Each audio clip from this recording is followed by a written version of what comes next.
warahmatullahi wabarakatuh. Selamat siang untuk Pak Davis dan selamat siang untuk teman-teman semuanya.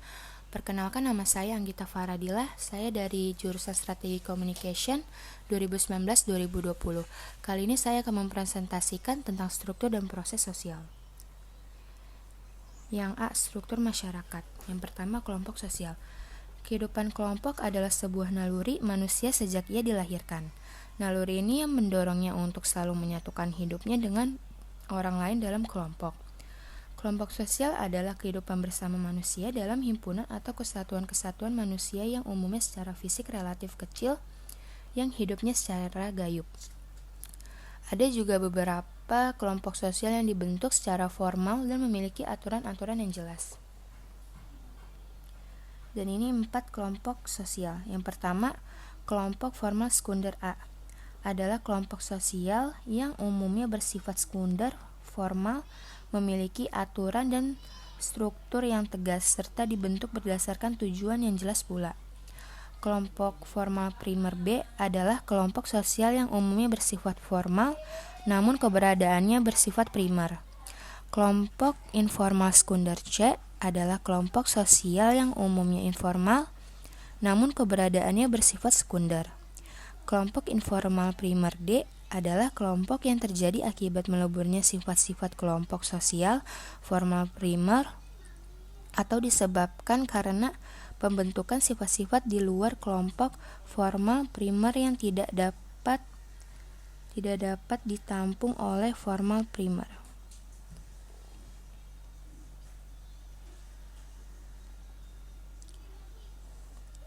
Yang kedua, ada lembaga pranata sosial.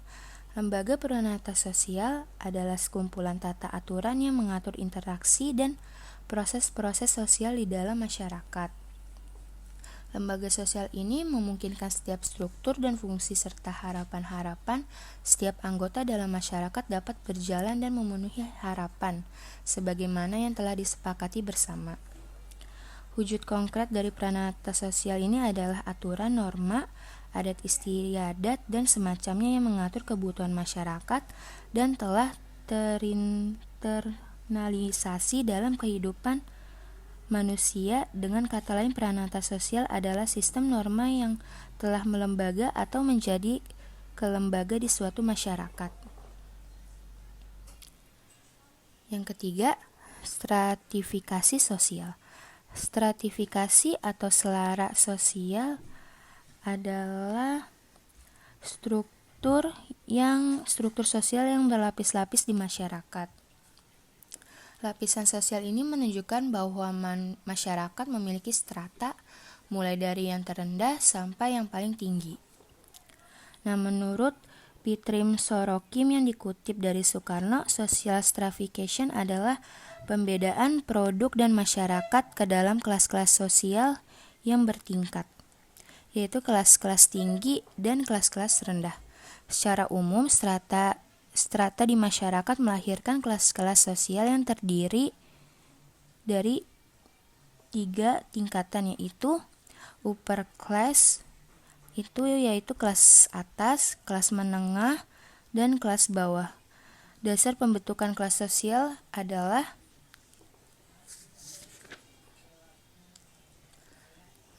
ukuran kekayaan, ukuran kepercayaan, besaran kekuasaan, dan ukuran kehormatan, serta ukuran ilmu, pengetahuan, dan pendidikan. Yang keempat, mobilitas sosial. Menurut Harton dan Hun, Narwoko, dan Suyano 2004 188, mobilitas sosial dapat diartikan sebagai suatu gerak perpindahan dari suatu kelas sosial ke kelas sosial lainnya. Nah, mobilitas ini bisa berupa peningkatan atau penurunan dalam segi status sosial dan biasanya termasuk pula dari segi penghasilan yang dapat dialami oleh beberapa individu atau oleh keseluruhan anggota kelompok. Secara umum ada 3 jenis mobilitas sosial, yaitu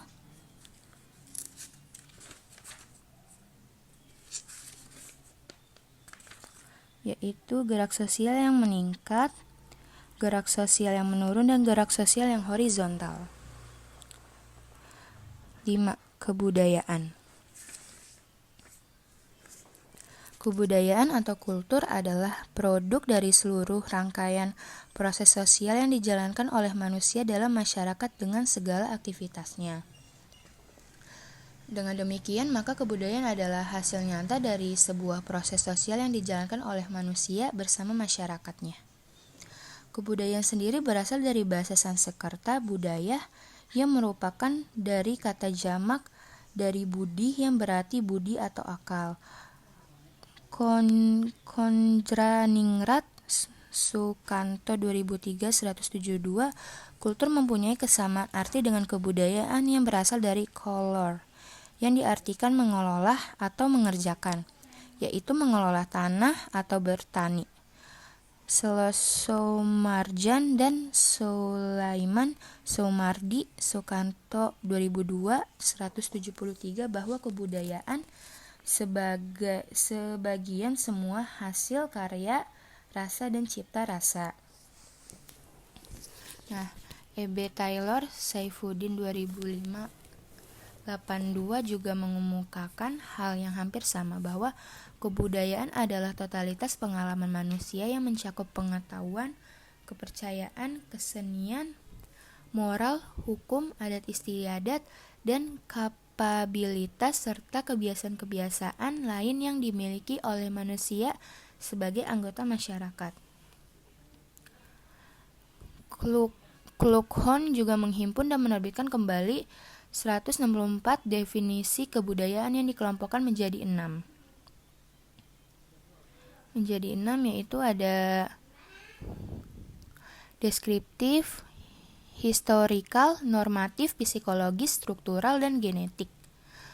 Klughorn melalui Universitas Kategories of Culture 1953 merumuskan 7 unsur kebudayaan yang universal, yaitu sistem teknologi, yaitu peralatan dan perlengkapan hidup manusia seperti pakaian, perumahan, alat-alat rumah tangga, senjata, alat-alat produksi, transport, dan sebagainya. Yang B, sistem mata pencaharian dan sistem ekonomi seperti pertanian, peternakan, sistem produksi, sistem distribusi, dan lainnya. Yang ketiga, sistem kemasyarakatan seperti sistem kekerabatan, organisasi politik, sistem hukum, dan sistem perkawinan. Yang D, bahasa seperti lisan dan tertulis. Yang E, kesenian seperti seni rupa, seni suara, seni gerak, dan sebagainya. Yang F, sistem pengetahuan. Yang G, religi, sistem kepercayaan. Melvin J. Herskovits Sukanto 2002-175 mengajukan 4 unsur pokok kebudayaan seperti alat-alat teknologi, sistem ekonomi, kekeluargaan, dan kekuasaan politik.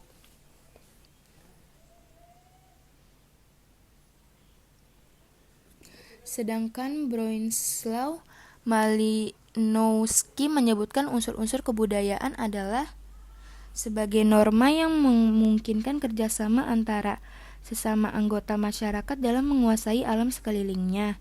Yang B, organisasi ekonomi. Yang C, alat-alat lembaga pendidikan termasuk keluarga sebagai lembaga pendidikan yang utama. Yang D, organisasi kekuatan. Berdasarkan uraian di atas serta perkembangan konsepnya, maka kebudayaan memiliki unsur lebih penting, yaitu sistem teknologi, sistem mata pencaharian hidup, sistem sosial, sistem bahasa, sistem kesenian, sistem ilmu, pengetahuan, sistem religi, sistem pertahanan dan kekuasaan, sistem norma dan aturan, sistem pendidikan, sistem kesehatan, dan sistem pertahanan.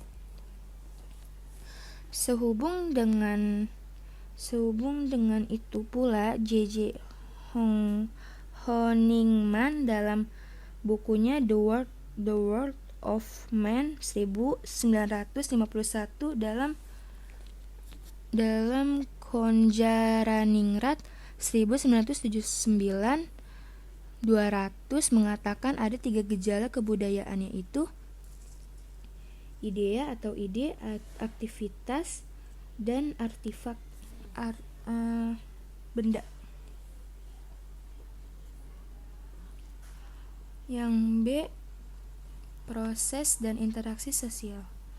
Bentuk umum proses sosial adalah interaksi sosial, sedangkan bentuk khususnya adalah aktivitas-aktivitas sosial. Syarat terjadinya interaksi sosial adalah adanya kontak sosial dan adanya komunikasi. Yang pertama, kontak sosial. Menurut Soriano Soekanto, kontak sosial berasal dari bahasa Latin con atau cum, yaitu bersama-sama, dan tango, yaitu menyentuh.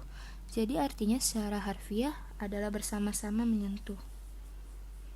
Secara fisik, kontak sosial juga baru terjadi apabila adanya hubungan fisikal sebagai gejala sosial. Hal itu bukan semata-mata hubungan badaniah, karena hubungan sosial terjadi tidak saja secara menyentuh seseorang, namun dapat berhubungan dengan orang lain tanpa harus menyentuhnya. Misalkan kontak sosial sudah terjadi ketika seseorang berbicara dengan orang lain. Kontak sosial dapat berlangsung dalam 5 bentuk. Kontak sosial yang tidak menyentuh melalui telepon, telegraf, radio, surat, tele-TV, internet, dan sebagainya. Nah, kontak sosial yang dapat berhubungan secara langsung dalam 5 bentuk, yaitu dalam bentuk proses sosialisasi yang berlangsung antara pribadi orang per orang. Yang B, antara orang per orang dengan suatu kelompok masyarakat atau sebaliknya. Yang C, antara kelompok masyarakat dengan kelompok masyarakat lainnya dalam sebuah komunitas. Yang D, antara orang per orang dengan masyarakat global di dunia internasional. Yang E, antara orang per orang, kelompok masyarakat, dan dunia global di mana kontak sosial terjadi secara simultan dan diantaranya mereka. Secara konseptual, kontak sosial juga dapat dibedakan antara kontak sosial primer dan kontak sosial sekunder. Kontak sosial primer yaitu kontak sosial yang terjadi secara langsung antara seseorang dengan orang atau kelompok masyarakat lainnya secara tatap muka. Sedangkan kelompok sosial sekunder terjadi melalui perantara yang sifatnya manusiawi maupun dengan teknologi.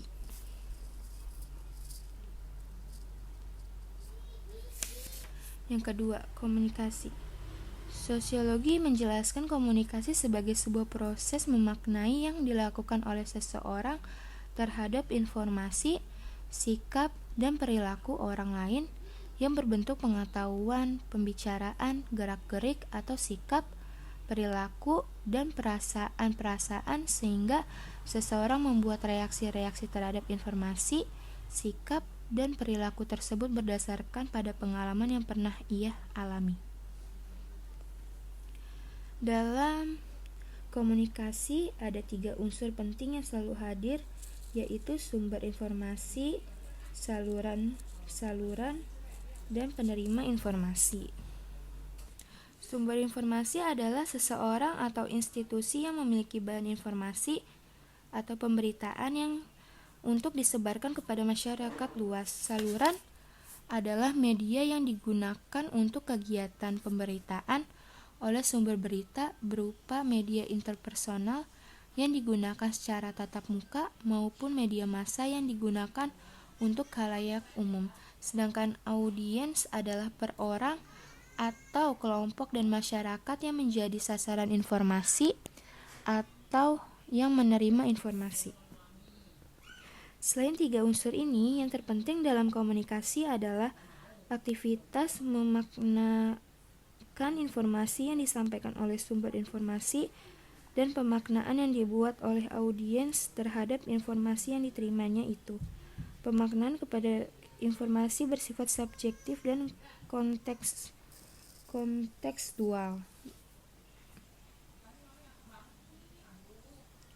C.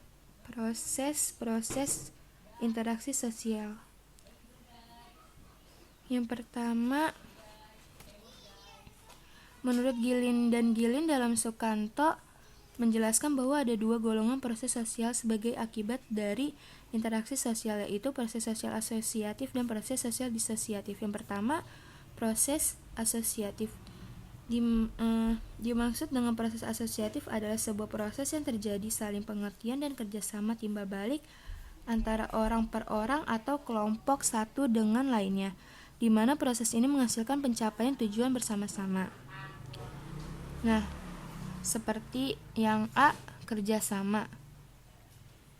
Kerjasama adalah usaha bersama antara individu kelompok untuk mencapai satu atau beberapa tujuan bersama. Berikut beberapa bentuk cooperation. Yang pertama, gotong royong atau kerja bakti. Gotong royong adalah sebuah proses cooperation yang terjadi di masyarakat perdesaan, di mana proses ini menghasilkan aktivitas tolong-menolong dan pertukaran tenaga serta barang maupun pertukaran emosional dalam bentuk timbal balik di antara mereka.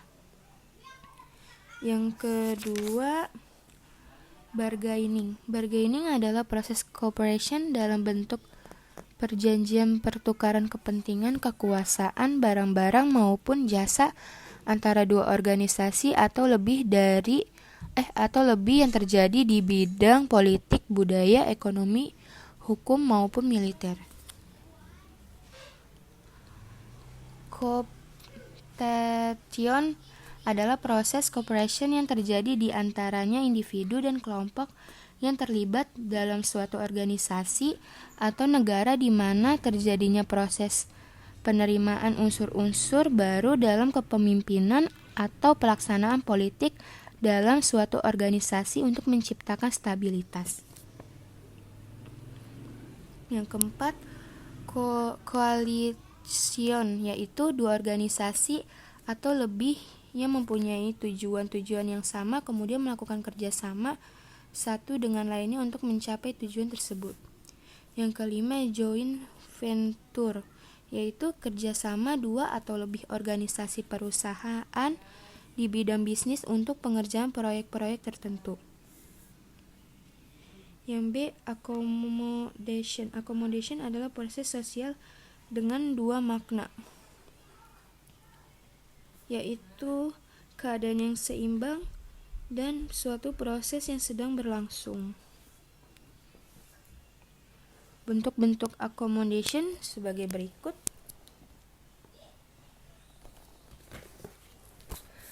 Ada yang pertama, coercion, yaitu bentuk accommodation yang terjadi karena adanya pemaksaan maupun kekerasan secara fisik atau psikologis. Yang B, kompromis, yaitu bentuk akomodasi yang dicapai karena masing-masing pihak yang terlibat dalam proses ini saling mengurangi tuntutan agar tercapai penyelesaian oleh pihak-pihak ketiga atau badan yang kedudukannya lebih tinggi dari pihak-pihak yang bertentangan.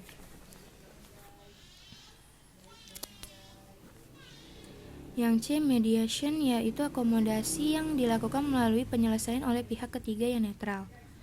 Yang D, conciliation, yaitu bentuk akomodasi yang terjadi melalui usaha untuk mempertemukan keinginan-keinginan dari pihak-pihak yang berselisih. Yang E, toleration, bentuk akomodasi secara tidak langsung, formal dan dikarenakan adanya pihak-pihak yang mencoba untuk menghindari diri dari pertikaian. Yang F, stalemate, atau pencapaian akomodasi di mana pihak-pihak yang bertikaian dan mempunyai kekuatan yang sama berhenti pada satu titik tertentu dan masing-masing di antara mereka menahan diri. Yang G, adjudication, di mana berbagai usaha akomodasi yang dilakukan mengalami jalan buntu sehingga penyelesaiannya menggunakan jalan pengadilan. Proses asimilasi yaitu suatu proses pencampuran atau dua atau lebih budaya yang berbeda sebagai akibat dari proses sosial, kemudian menghasilkan budaya tersendiri yang berbeda dengan budaya asalnya. Proses asimilasi terjadi apabila kelompok-kelompok yang berbeda kebudayaannya. Yang kedua, individu sebagai warga kelompok bergaul satu dengan lainnya secara intensif untuk waktu relatif lama. Yang ketiga, kebudayaan dari masing-masing kelompok saling menyesuaikan terakomodasi dengan lainnya. Yang keempat, dan menghasilkan budaya baru yang berbeda dengan budaya induknya. Yang kedua, proses disosiatif merupakan proses perlawanan oposisi yang dilakukan oleh individu-individu dan kelompok dalam proses sosial di antara mereka pada suatu masyarakat.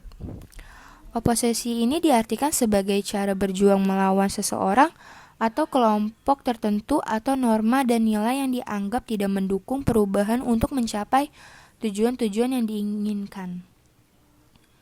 Nah, bentuk-bentuk proses disosiatif adalah persaingan atau competition adalah proses sosial di mana individu atau kelompok-kelompok berjuang dan bersaing untuk mencari keuntungan pada bidang-bidang kehidupan yang menjadi pusat perhatian umum dengan cara menarik perhatian publik atau dengan mempertajam prasangka yang telah ada namun tanpa mempergunakan ancaman atau kekerasan.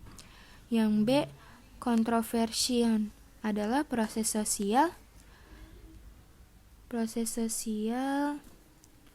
yang berada antara persaingan dan pertentangan atau pertikaian. Yang C, konflik adalah proses sosial di mana individu ataupun kelompok menyadari memiliki perbedaan-perbedaan. Dan sekian presentasi dari saya. Jika ada